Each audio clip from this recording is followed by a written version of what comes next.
ఉపాధ్యాయుడిపై విచారణ. ఇంటర్ పరీక్షా కేంద్రంపై దుష్ప్రచారం.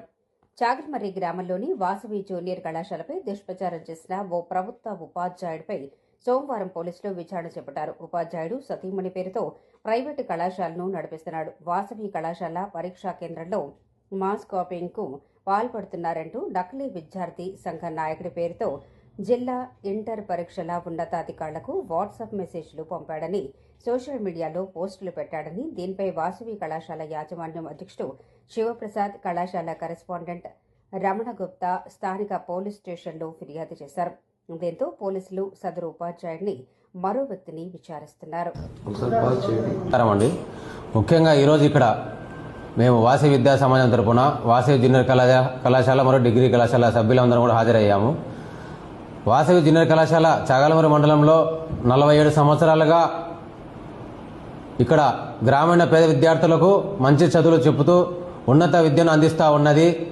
మా కళాశాలపై కొందరు సరిపోని కాలేజీలు, మౌలానా ఆజాద్ కాలేజీ, అతను గవర్నమెంట్ టీచరు, ఉద్యోగస్తుడు, వాళ్ళ భార్య పేరు మీద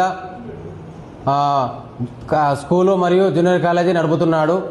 అతను మా మీద విషం కక్కుతూ దుష్ప్రచారం చేస్తూ మా సెంటర్ మీద ఏవో ఇక్కడ మాస్ కాపింగ్ జరుగుతూ ఉన్నాయి, ఇక్కడ ఏదో చేస్తూ ఉన్నారు, వీళ్ళు ఏదో ఇది చేస్తూ ఉన్నారని చెప్పి ప్రతిసారి, ఇప్పుడు కాదు గత 5-6 సంవత్సరాలుగా విద్యార్థుల భవిష్యత్తు ఆడుకుంటూ పరీక్షలు వచ్చేసరికి కంప్లైంట్లు చేస్తూ ఉన్నతాధికారులకు లేనిపోని వాట్సాప్లలో విద్యార్థి సంఘ నాయకులను అడ్డం పెట్టుకొని వాళ్ళ ముసుగులో లేనిపోని అసత్య ప్రచారాలు చేస్తూ భయభ్రాంతులకు గురి చేస్తున్నాడు.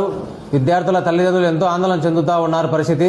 ఈ విషయమై మేము మొన్న 21వ తేదీ సోషల్ మీడియాలో అసత్య ప్రచారం చేసేందుకు మేము కంప్లైంట్ చేశాం స్టేషన్లో. ఆ స్టేషన్లో కూడా విచారణ జరుగుతూ ఉంది. ఉన్నతాధికారులు కూడా ఈ విషయమై అతని మీద తగు చర్యలు తీసుకొని బాధ్యతాయుతంగా మా కళాశాలకు తగిన న్యాయం చేయవలసిందిగా కోరుతున్నాము. 21వ తేదీ పోలీస్ స్టేషన్లో సాయంత్రం పోయి కంప్లైంట్ ఇవ్వడం జరిగినది. ఎస్ఐ సార్ వారు కంప్లైంట్ తీసుకొని విచారణ చేస్తూ వారి మీద బైండ్ ఓవర్ కేసులు కూడా నమోదు చేశామని చెప్పారు. భవిష్యత్తులో అతను ఇటువంటి దుశ్చర్యలు పాల్పడకుండా అతని మీద గట్టిగా చర్యలు తీసుకోవాల్సిందిగా ఉన్నతాధికారులను మరియు విద్యాధికారులను కోరుతున్నాము. అసలు అతను ఒక ప్రభుత్వ ఉద్యోగి అయ్యండి ఏ విధంగా చేస్తున్నాడో అతను ఆలోచన చేయండి. అతను టీచర్గా వృత్తి విద్యార్థులకు బోధించే పరిస్థితిలో ఉండి విద్యార్థుల జీవితాలతో ఆడుకుంటున్నాడు. ప్రజలందరూ గమనించి ఏ విధంగా చేస్తున్నాడో అతనికి తగిన బుద్ధి చెప్పాల్సిందిగా కోరుతున్నాము.